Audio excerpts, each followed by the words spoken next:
Hey folks, Jim Strawbridge here, and today what I'm going to show you is a basic installation of a Humminbird 1198.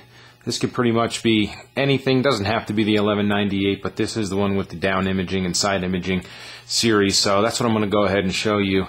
And I'm going to get started from the trolling motor and work my way back. What I have chosen to do on this application is I've chosen to mount mine on the front, so we're going to go with a front mount application on the bow of the boat with the trolling motor. The next video I'll do would probably be at the transom or over at the helm for that setup. But for now, we're just going to focus on the front end, the bow mount of the Humminbird setup. And where I'm going to start first is, at least where I started first, was over here at the trolling motor. I took my trolling motor transducer bracket and bought that. That is a separate item. You can see that with the clips right here and the mount that comes down inside here. The transducer itself came with the 1198 Humminbird down imaging package, side imaging package. And what I did is I just clamped that on there, mounted it around, comes through with this aluminum bracket that you can see right here, and put that on. This wire was already attached. I ran that wire, as you can see, all the way up along the shaft of the trolling motor. And when I got to about here, where the trolling motor pivots the head from the shaft, what I did is I gave myself a little loop. You can see that right here. I gave myself this loop right here. And what that's for is allow me to spin around. When this thing rotates and spins, I'm not tangling up my wire here. And then I ran up around over to the breakaway, and I'll sneak over the top here. What you'll notice is I made a turn and came down from that shaft and made a turn across over to here.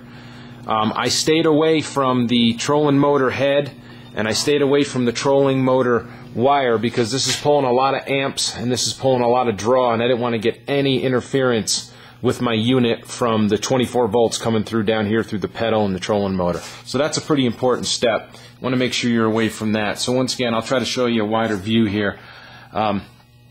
Came up the shaft. There's my loop I was just telling you about. Came around, went over the breakaway head, and then I mounted it and ran it down the side.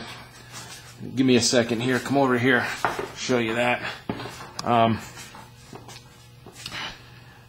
There's my loop once again. Came around, did the loop, and when I got down the side, I actually drilled 2 holes in the side of the trolling motor bracket and zip tied those right there.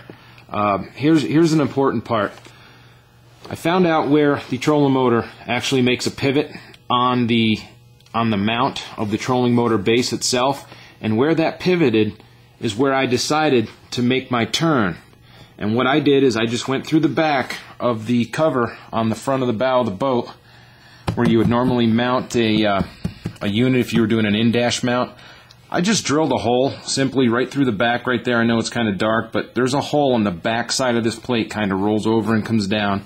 I just drilled a hole in the back right there, and my wires are underneath the bow of the boat in a big coil, because they give you plenty of footage with this. And you can see that moves in and moves out. I drilled a decent hole to give myself some play. So that comes in, it's all mounted, all underneath in here. And then that wire then was drilled out right through here through a 1-inch hole. And then the trolling motor wire came out, and that's the one with these serial numbers on it here, and comes in. And trolling motor, I do believe, is this one over here.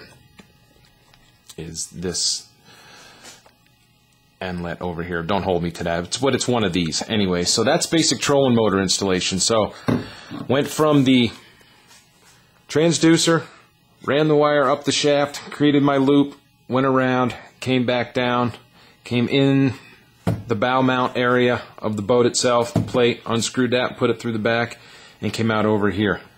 Next you'll see is the GPS puck. This is pretty important. You want to mount this puck somewhere near this transducer. So when this trolling motor is deployed and it's set down and I mark a location, this unit right here, the transducer, is marking what I see, and I am really, really close, as you can see, with my puck. That's important. You don't want that too far away from where you're making your marks, because then your GPS coordinates are going to be off. You'll never find your cover, structure, or item that you're looking for again.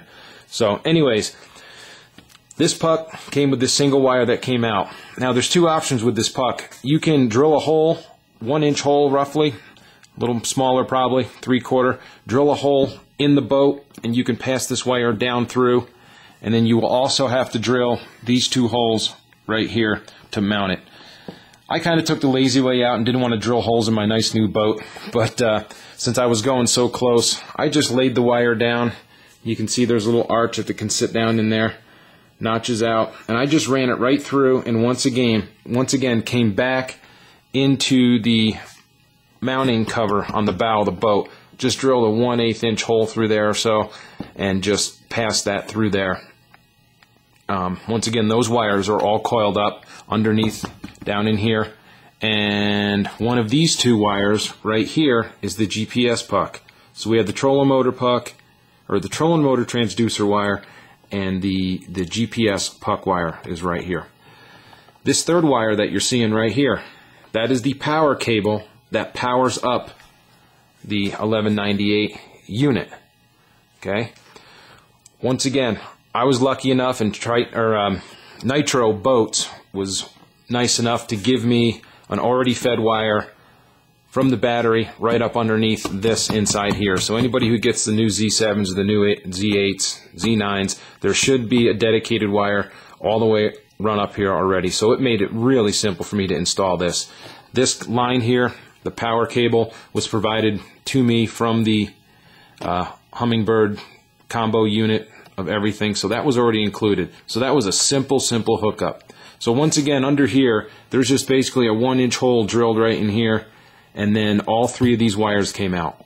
All three of the wires being power for the unit, GPS puck coming out, and the transducer cable coming out. And basically, that's pretty much about it. I'm going to step back here and kind of show you how everything is really close right up there on the front. So when I'm marking stuff, I'm right here at my unit. I see it on the screen. I mark it. When I mark it, my transducer is deployed, and it's pretty much straight right down in this area here. And then if you'll notice, about a foot and a half away is my puck. So keeping at least these two things right here within a foot range of each other is going to be key to successful installation and giving you the best readings for your unit. I hope this helped. If you have any questions, stay tuned or shoot me